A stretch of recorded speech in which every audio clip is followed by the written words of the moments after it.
নিম্নচাপের জেরে রাতভর বৃষ্টি জলমগ্ন শহরের একাধিক জায়গা, চরম ভোগান্তিতে গোটা শহরবাসী। বঙ্গোপসাগরে তৈরি হওয়া নিম্নচাপ গাঙ্গেয় পশ্চিমবঙ্গে এখনও অবস্থান করছে। তার সঙ্গে নিম্নচাপ সংলগ্ন এলাকায় সক্রিয় ঘূর্ণাবর্ত সমুদ্রপৃষ্ঠ থেকে 7.6 কিলোমিটার উপরে দক্ষিণ পশ্চিমে হেলে রয়েছে। সব মিলিয়ে মঙ্গলবার সকাল থেকেই ভারী বৃষ্টিতে ভিজছে শহরের বিভিন্ন জায়গা। জলে ডুবেছে সেন্ট্রাল অ্যাভিনিউ। জলমগ্নতার জেরে বাড়ছে যানজট। অন্যদিনের তুলনায় বাসের সংখ্যাও কম, ফলে স্কুল কলেজ থেকে কর্মক্ষেত্রে যেতে ভোগান্তি পোহাতে হচ্ছে সাধারণ মানুষকে। রাতভর বৃষ্টি।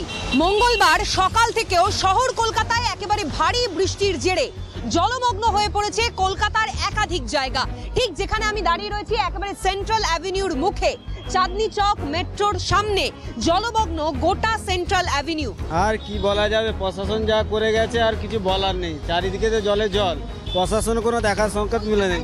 খুব ভীষণ অসুবিধা হচ্ছে, এত জল জমে গেছে কোথায়। মানে ওখান থেকে তো গেট স্ট্যান্ড থেকে তো আমি হেঁটে হেঁটে আসছি, গেট স্ট্যান্ড থেকে পুরো জল মরে গেছে। আমি এই জানবাজার থেকে আসছি। না না, এখন তো বাস টাস পাচ্ছি না, হেঁটেই যাচ্ছি। এই দেখছেন এই জল এদিকে। ডুবেছে হলদিরাম, যেদিকে চোখ যাচ্ছে শুধুই ধুধু জল। প্রায় হাঁটু সমান জল রাস্তায়, কাজের জন্য বেরিয়েও ভোগান্তি। অন্যদিকে ছোট ছোট বাচ্চাদের কোলে নিয়ে যেতে হচ্ছে স্কুলে।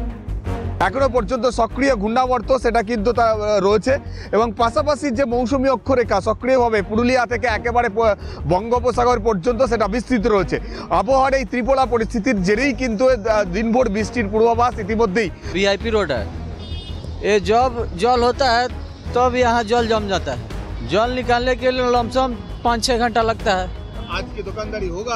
आज दुकानदारी होवे ना, तो हम ऐसे होता है तो रोज के काम में बरसा पड़ेगा, हो जाएगा। আমহাট স্ট্রিটের ছবিটাও একই, রাস্তা নাকি পুকুর, দেখে বোঝার উপায় নেই।